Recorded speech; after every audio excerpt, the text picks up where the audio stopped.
So we will start with item B1. And the way I'm going to suggest what we do is, since these are briefings and items of interest, I'm going to ask that we go with the speakers on that item so we get it all done together and we have all the consideration together.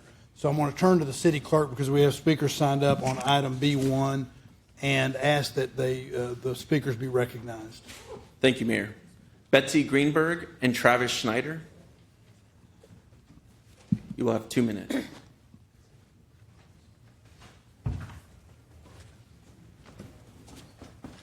My name is Betsy Greenberg. I live in District 9, and I'm opposed to the Citywide Density Bonus Program as drafted. I'm sure you all remember the Acacia Cliffs rezoning to DB90 and the heartfelt testimony from residents who were about to be displaced by your decision. Before taking testimony about the case on May 22nd, Mayor Watson mentioned that DB90 has been an extremely unhappy experience, has created significant unintended consequences, division in our community, and contributed to making some people feel helpless. He committed to a resolution directing staff to fix the problem.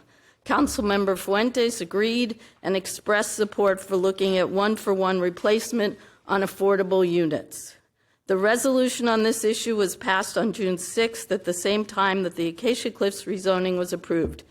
Instead of working to avoid displacement and the loss of existing affordable housing, the new proposal is focused on giving developers more options, allowing a height bonus of 15, 45, and 60 feet in addition to the 30-foot option allowed by DB90. The Planning Commission even recommended adding more levels up to a 190-foot bonus. And as before, at most 20% of newly constructed units need to be income restricted. In the Acacia Cliffs example, less than half of the naturally occurring affordable housing would be replaced with income restricted units. If you really care about avoiding displacement and the loss of affordable housing, the new code would require it, and you would also eliminate the possible waiver of replacement units in section 4-18-33.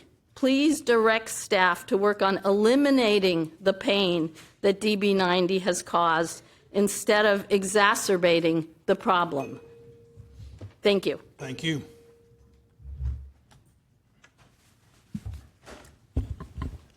Good morning, council members. I'm Travis Schneider, co-chair of AIA Austin's Mobility Advocacy Committee.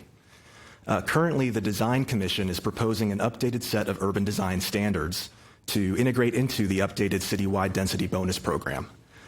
Some members of that commission and my advocacy committee have identified a key missing element from the current draft policy program, and that is a gatekeeper requirement for streetscape design. In other words, an equivalent to what the Downtown Density Bonus Program has with Great Streets. Such streetscape standards are critical for facilitating safe, comfortable first and last mile travel between transit stops and people's origins and destinations. With the city's massive investment in light rail, we can't let 4-foot wide bare-bones sidewalks with no shade or bicycle infrastructure persist as the only way to get to most of the future rail stations. This will not encourage ridership. So I would strongly recommend that development within the equitable transit-oriented development perimeter be required to build its streetscape to an elevated standard, such as to Project Connect's proposed design standards or the 2025 Green Infrastructure Working Group's recommendations. At the least, this should become a gatekeeper requirement for the density bonus, and even be considered as a base requirement for all permits within ETOD above a certain size threshold to help minimize gaps in that improved streetscape. To summarize, downtown is not the only part of our city that needs to be pedestrian friendly, and private developers can assist in making this expanded vision a reality. So just like the Downtown Density Bonus Program, the Citywide Density Bonus Program needs a streetscape gatekeeper requirement, especially within a certain distance of the light rail stations. Thank you for your time. Thank you.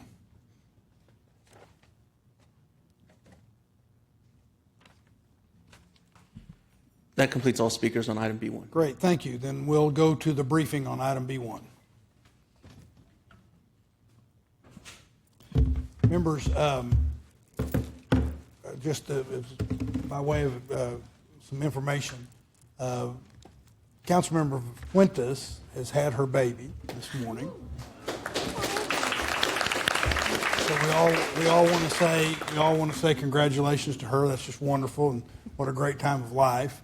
And the Mayor Pro Tem is, speaking of babies, his baby's graduating from law school today. So that's where he is. I just wanted to point that out to everybody. If I leave the dais for any purpose, I'm going to virtually pass the gavel to the Mayor Pro Tem prior to that, and that's Councilmember Ellis. So if I leave the dais, Councilmember Ellis will be presiding at that point.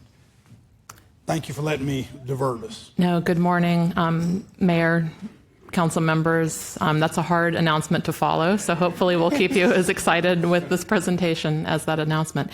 So staff is very excited to be able to share our proposal for a new suite of density bonus tools that we're collectively calling the Citywide Density Bonus Program. I'm Stevie Greathouse. I'm a division manager in Austin Planning, and joining me to actually walk you through the details of the proposal is Warner Cook, who's principal planner and project manager over this project.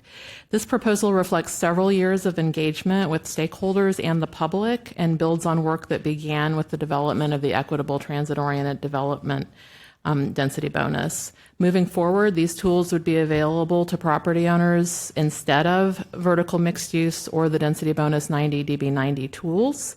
They would also provide more flexibility as well as stronger protections for existing naturally occurring affordable housing. This work responds to direction that was provided by City Council last year that we look at refining our density bonus tools to better address our goals as a city. We also wanted to acknowledge work that is being led out of the City Manager's office to continue to expand our affordable housing toolbox beyond just density bonuses. These are an important tool, but they are just one tool of many that the city has to support affordable housing in Austin. I'll now turn it over to Warner Cook, who is going to walk you through the details of the proposal. Hello, council members. As Stevie said, I'm Warner Cook. Today we'll go through some brief background information on where we are situated in creating this new density bonus program. Then I'll walk through the details of the proposal and briefly touch on some of the Planning Commission's recommendations and let you all know next steps. So it's no surprise to you all or anyone in this room that Austin has seen tremendous population growth over the recent decades, and our housing production has not always kept up with this. We have in recent years seen moderate improvements to housing affordability at some levels, but there are still many households in Austin that can't find affordable housing for their income level. The Strategic Housing Blueprint, adopted in 2017, calls for various tools at different income levels to be deployed by the city, including subsidies and grants, fee waivers, and among them density bonus programs, which I'm walking through today. The last piece of background information is that, as Stevie mentioned, out of the city manager's office, we've done a recent housing gap analysis that showed that the greatest need where the private market is not delivering housing is at and below 50% median family income, MFI. And today that is about $67,000 for a family of four. So families are struggling the most to find housing at that and below. A density bonus program, which is one of the tools recommended by our housing policy, allows a developer to build more in exchange for community benefits, which usually include affordable housing. They're market-based and voluntary tools in the state of Texas, and so therefore they depend on current economic conditions for their success. They tend to therefore be most effective in moderate income ranges, such as between 50% and 80% median family income, and additional subsidies or fee waivers or tax incentives typically need to be layered on in addition to the density bonus in order to reach lower median family income levels. Austin's real estate and construction market has changed in the last 5 years. We're in a different place with costs and uncertainty rising, and we've seen fewer new starts on denser developments because of that. And additionally, recent changes to state law, like Senate Bill 840 or SB 840, have encouraged more market rate housing by right, but this does impact the effectiveness of the city's density bonus program tools. So taking all that context into account, City Council directed us in June of 2025 to create a new tiered structure of a bonus program that we are calling the Citywide Density Bonus Program to offer an additional range of heights in exchange for income-restricted housing. They also asked us to consider market feasibility, community benefits, relaxed compatibility standards, and redevelopment requirements. At the same time, they asked us to look at updating or aligning existing density bonus programs, such as Density Bonus 90 or DB90, Vertical Mixed Use, VMU, and DBETOD, Density Bonus Equitable Transit-Oriented Development. Staff's proposal meets the following goals. We are looking to encourage the creation of new affordable housing without any additional city subsidy. We're hoping to provide more density bonus options that will fit in different neighborhood contexts across Austin. We'd like to make density bonus programs more consistent and transparent. This helps review staff review more simply without errors or time delays. It helps property owners know what their options are when they're redeveloping. It helps builders move through the process and understand what they need to submit and everything. And it helps the community at large know what might be built on properties nearby. We're also looking to respond to the implications of Senate Bill 840 and ensure that our new density bonus program is not any more restrictive than that program, that it now allows different multifamily and mixed-use housing to be built by right on commercial lots. Through this, as Stevie mentioned, we've done community engagement over the last roughly year and a half that included both in-person and virtual options. We compensated focus group members of the community. We interviewed members of the development community. Even this spring, we hosted a very successful housing affordability fair with Austin Housing that had folks finding short-term resources to address their affordability while having the option to weigh in on longer-term policy recommendations. And we've tabled at community events and at libraries. We've also listened to Planning Commission hearings and City Council hearings on various zoning cases and code amendments to understand community interest in those as well. Through all of these means, we've heard a variety of views expressed, but several themes have emerged from community feedback. This includes that community members would like to see affordable housing as a primary community benefit while still maintaining a mix of other benefits when feasible. Community members generally expressed a preference for taller buildings near transit, with mid-rise and shorter buildings more appropriate farther away from transit. Folks would like to see a mix of income-restricted housing levels whenever possible, not only deep affordability or only moderate levels of affordability. And we would like to see as a community sensitivity to surrounding neighborhood context and intentionally preserving existing affordable housing, making sure that we're focused on the areas of greatest need and those struggling the most to find housing. So with all of that in mind, we've crafted a density bonus program structure that includes 5 new combining districts that would be added to a zoning-based district. Only one of these tiers based on height could be applied per property. So there's no additional combining beyond that, even though they're called combining districts. As part of the action in May, I also just point out that council would not be asked to rezoning any new property.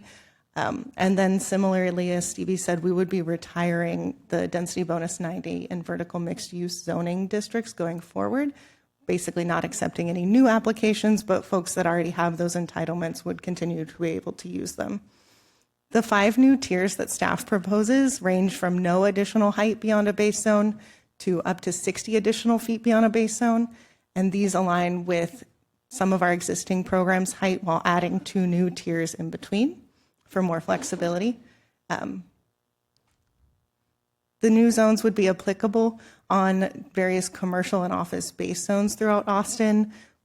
No residential or industrial base zones would be eligible for the citywide density bonus program under staff's proposal, but they would include potentially future mixed use zones that are being worked on through the mixed use and missing middle housing study.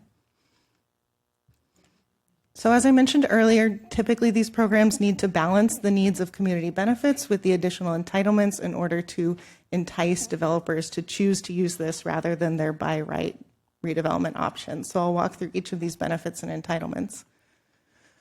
The first community benefit that Austin would receive from developers that participate in the program is, of course, affordable housing. Staff's proposal has the same affordable housing requirements regardless of tier, though as you get up in height, you get more units, so it does increase with the higher heights. the total number of units.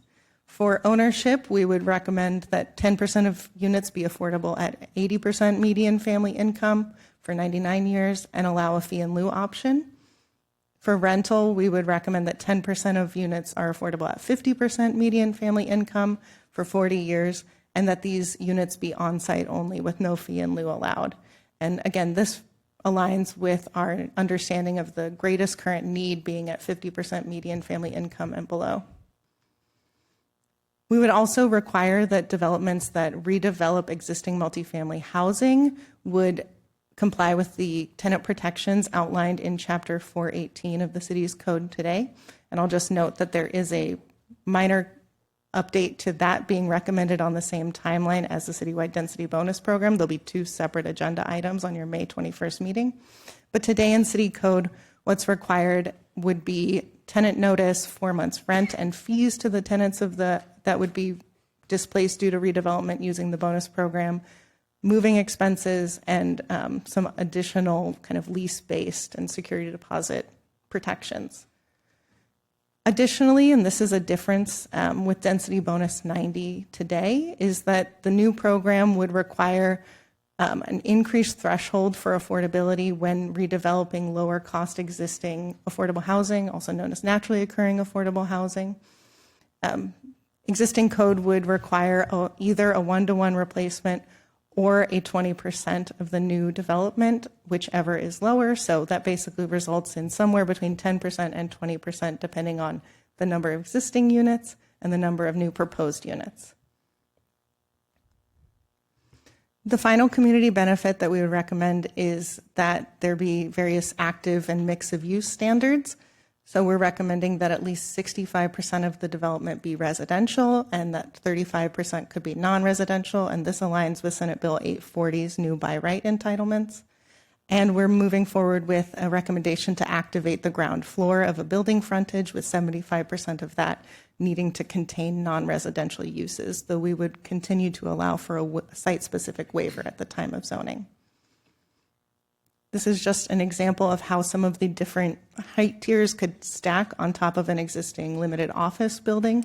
So ranging from 45 feet up to 60 feet additional, 0 feet up to 60 feet additional. In this case, the limited office would reach 105 feet. But again, you can't combine multiple tiers.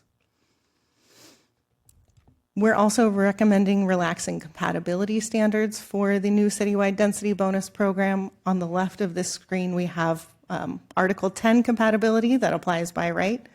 And on the right hand, we have various adopted DB90 and DB-ETOD versions of compatibility. And staff is proposing something roughly in the middle of those two existing Density Bonus Program versions. We would allow the same amount of building up to 90 feet as DB90 today for the for the area between 25 and 50 feet of a triggering single family property. And then after that, you could reach your full height if it was allowed to be above 90 feet. Finally, a development would explicitly be allowed several additional land uses that they may not be by their base zone. These are uses that we've either heard from community and council that they'd like to see in mixed-use developments and expand on the list that exists in vertical mixed use in DB90 today. Things like salons, grocery stores, restaurants, etc. So the Planning Commission recommended the Citywide Density Bonus Program at its April 28th meeting with several amendments. I'm going to walk through those briefly. Staff has initially taken a pass at our recommendations and responses on those amendments, but we continue to be in discussion with various departments in order to create a final response document that we will be uploading as late backup for your council meeting. There will therefore probably be two versions of the ordinance that you see on May 21st, a Planning Commission version and a staff version where there's differences. So the first amendment would be to allow a fee in lieu for rental, which staff's proposal does not allow.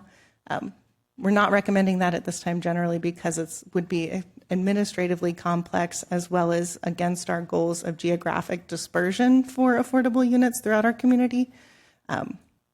For the second amendment, this would exempt projects that are smaller from compatibility.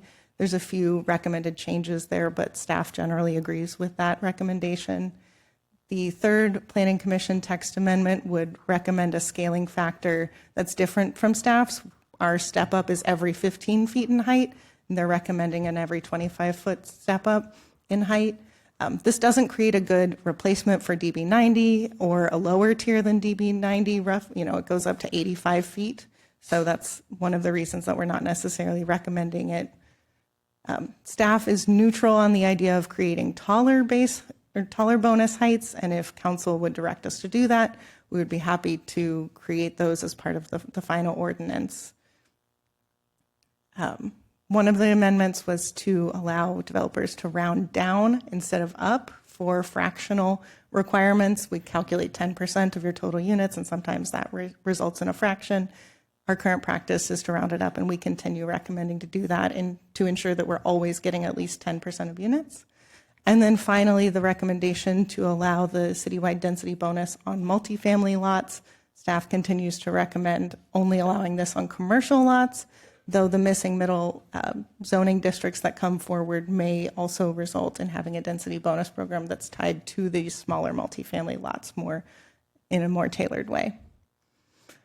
Planning Commission also made several general recommendations that staff is continuing to look at, especially around things like design requirements, offering additional types of community benefits, et cetera. So we will have more full responses to these general recommendations.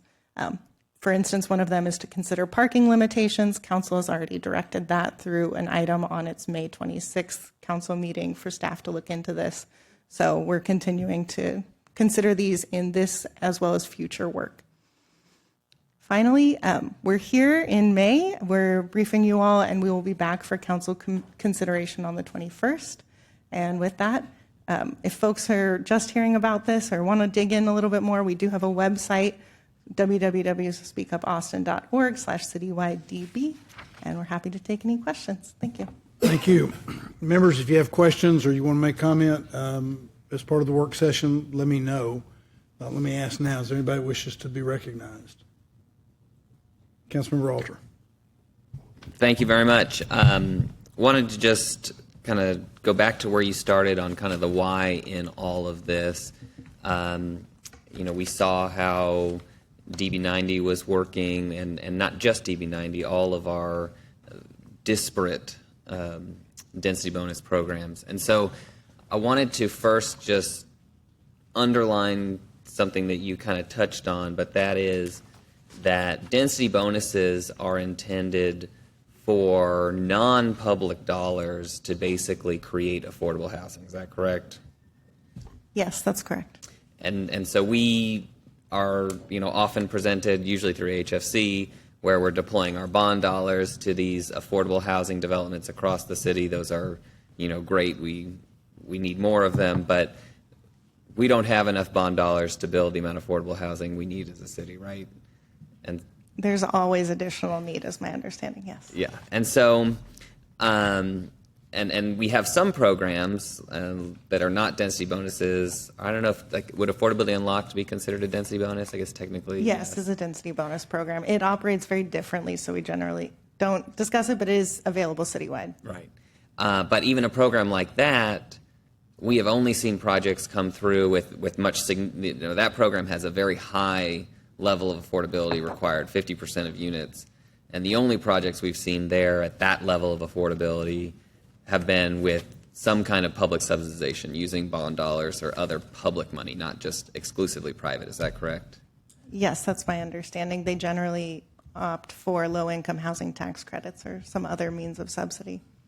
And so when we talk about that level of replacement, what's the right balance between assuring that a project can actually be financially feasible and not need public subsidy? That's where y'all have arrived at this 10 to 20% range, kind of depending on the scale of the project. Correct. And I should misspeak, we also have nonprofit developers that use Affordability Unlocked, so it's not necessarily that they have subsidy, but they're more mission-driven and often they'll bring dollars pull in philanthropic dollars to the table. Exactly. Right. Okay. I do want to touch on two areas that our office is looking at as this moves forward, and if anybody is either very interested in these or is very opposed to these. I'd love to talk with you as we get closer. The first is around that first Planning Commission recommendation around fee in lieu. I do believe that allowing for fee in lieu as an option for all of our developments and reinvesting those dollars locally, somewhere close by, or potentially in a high opportunity area where we don't have traditional affordable housing developed, so we do get the geographic dispersion that Ms. Cook mentioned. While there are administrative issues doing that, there are also administrative eases by not having to keep track of all these units for the housing department, and you can actually get more units. There are efficiencies to bundling these dollars together and yielding more units somewhere nearby, and especially at a time when our ROTA dollars potentially are going to be stretched thin over the next couple years. I think that this is something that would be very valuable and yield more units, and we can figure out the dispersion question so that we don't just cluster everything, but that we do get those units across the city. But that's something that we'll be working on. And then the second is, and you touched on, the real need that we've seen is in that 50% and below, but I really want to highlight the and below. Right?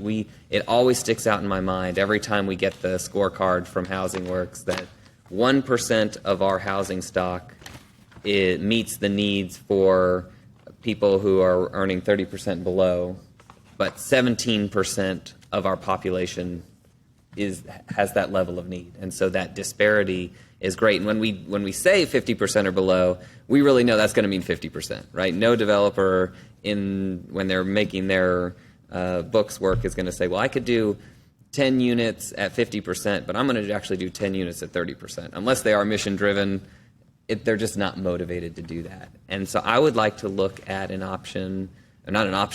moving that to the area of the greatest need and recalibrating and saying maybe, 4% at 30 and 4% at 50, right? You're getting less units, but you're meeting more of the need. And that's the trade-off that we might have to make. But if we want to really tackle the need, the greatest need, I just think that's something we should consider as a council and decide if that's where we want to steer this. So those are my two things that really want to look at. The last question I have, and you also touched on, we're not rezoning anybody here. Is there anything that, specifically as it relates to DB90, does someone have an entitlement under DB90, or does DB90 give an entitlement different or over and above an entitlement from whatever we're calling it, DBC 30? The additional entitlements are the same. The community benefits are slightly higher under the citywide density bonus, so hence the difference there. Primarily the redevelopment requirements. Only the tenant protections are currently required of density bonus 90 projects, whereas the unit replacement are not, but they would be under the citywide density bonus. So the unit replacement under 418, not applicable to DB90, but yes, applicable under DB. Correct. Okay. The reason I ask that question is we continue, whether it's every 2 years or 5 years, we add a new layer, right? We see what's working, we try to learn from what's worked and what hasn't worked, and then we add a new layer, and then we do it again and again, and we end up with all these zones that we have to keep track of. The code gets more and more complex and bloated, and things that don't quite gel. And I would like for us to consider, and maybe it's not this month, but as part of this grander process of taking all our VMU and all our DB90 and rezoning them to the rules that we think are applicable today, and start eliminating things from the code instead of just continuing to layer on and layer on and layer on. I know that can be a little bit of a headache, and I know we'd have to really look at how many properties are we talking about and do some stakeholder engagement. But I would like for us to think about that, because at some point we have to start cleaning up the code instead of just putting more and more layers on. So I really appreciate the work y'all are doing. I think this has some real promise, and with that, yield back. Thank you. Councilmember Duchin.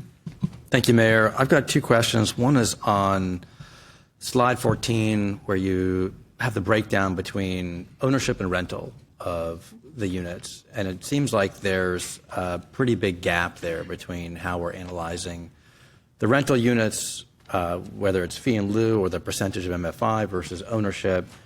One thing is, I'm curious if there's any kind of analysis you can share with me or us about how you evaluated and arrived at those conclusions. And then I'm also wondering if part of that is to potentially encourage home ownership as part of your calculation, why that difference exists. Can you speak a little bit to that? Yeah, I can speak at a high level, and then we can follow up with more information from Austin Housing. But my understanding is that we set the median family income higher in the ownership developments, primarily to protect those affordable unit owners in the future. So, for instance, in an ownership development, that's usually a condominium that might have an HOA.